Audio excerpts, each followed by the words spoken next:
The front line of an English Defence League demo in Manchester on Saturday. It didn't look pretty, but it all passed off peacefully enough. It's the third time EDL have taken to the streets. Leeds and Nottingham are next.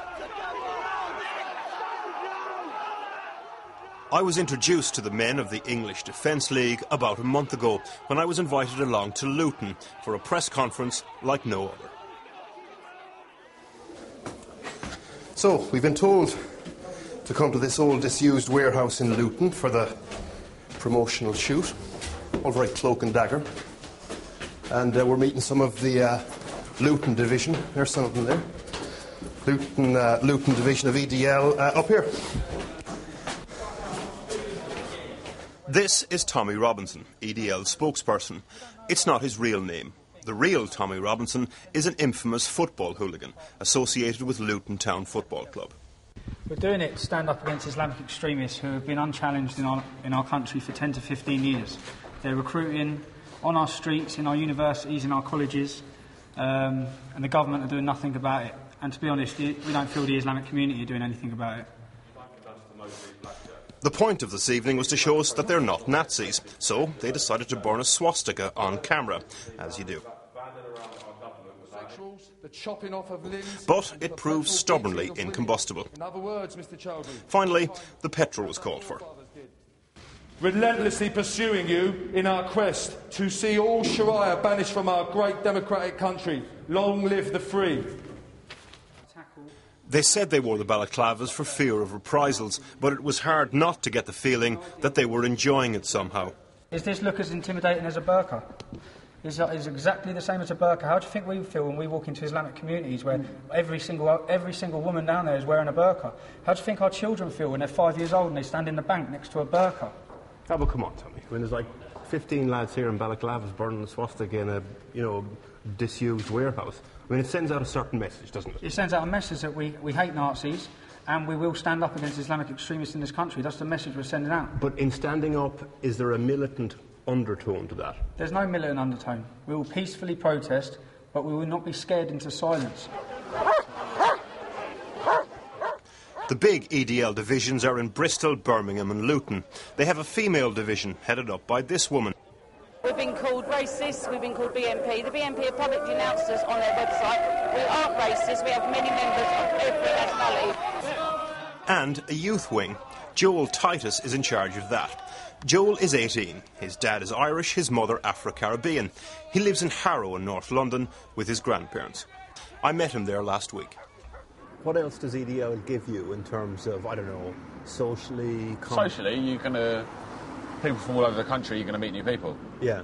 Socially, you meet a lot of new people you come close to, friends, people that you probably wouldn't have ever met. Yeah. Is it exciting? It's exciting, yeah. I wanted to try to find out whether in fact there was an element of trying to provoke a reaction from the Muslim community at EDL demos. If a large group of Muslim youths show up in Manchester on Saturday and it kicks off because you're there, that plays into your hand in some way. Because in the paper it should and it will say that they started the violence. And that plays into your hand? Yes. That didn't happen on Saturday, largely because Muslim leaders made sure it didn't.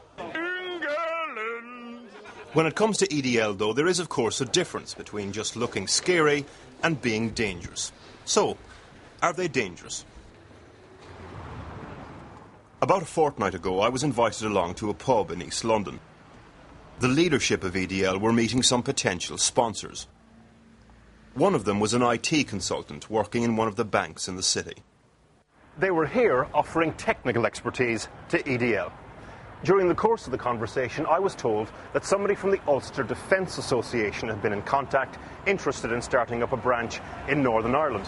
Now, all this, of course, could have been just bluster, but it poses a serious question about EDL. Are they becoming a sort of lightning rod for people altogether more intelligent and altogether more sinister? Professor Matthew Goodwin is an expert on the far right, an advisor to the Home Office. What we see in EDL at the moment is quite similar to some of the movements we saw in the 1970s and also some of the movements that we see in Europe today, which are really torn between different factions. Some want to contest elections, some want to stay on the streets, Some would like to see it perhaps evolve beyond this single issue, and they'd like to see it become a more broad-based movement. So we really, at the moment, don't know which way it's going to go. One way it's going is it's getting more organised. Back in September at EDL's Birmingham demo, there were 90 arrests and the demonstrations were far more chaotic. Assistant Chief Constable Sharon Rowe had to pick up the pieces. She now chairs a cross-constabulary group of police gathering intelligence on EDL. I think we saw a change after Birmingham, where again on their social networking sites they're now publishing dates as to when their next protests are going to be around the country. Whereas in the beginning, back on the 5th of September in Birmingham, there was quite a feeling of them being disorganised. Police forces dispatched officers as spotters from each area that EDL divisions came from on Saturday in Manchester. We spoke to one officer gathering evidence on membership. By 3 o'clock in the afternoon, he had taken 800 photos. People of the Queen to come and fight for our country! In Manchester on Saturday, they even organised speeches. This teenager from West Yorkshire was put in front of the cameras and presented as a rising star of EDL, without his face covered. You gave the speech earlier, and obviously the leadership of EDL asked you to give that speech. Some people would look at that and say, well, where were they? Where were their faces on the cameras? Well, I was actually willing to do it without wearing a balaclava, At which point, EDL leader Tommy Robinson from the warehouse in Luton walked into frame. We're not. No, why aren't you? You've got a balaclava on. Here's an 18-year-old you put forward, and his face is on the camera. I live in a heavily populated Islamic extremist town where the head of Al Mujahideen are based. Oh, come on, though. You're a leader, and you should stand up to the plate. Back with the Balaclava Brigade in the Luton warehouse, the press conference was over. The burning swastika extinguished. Health and safety at all times. And one last question to Tommy Robinson. Somebody described EDL as a drinking club with a website.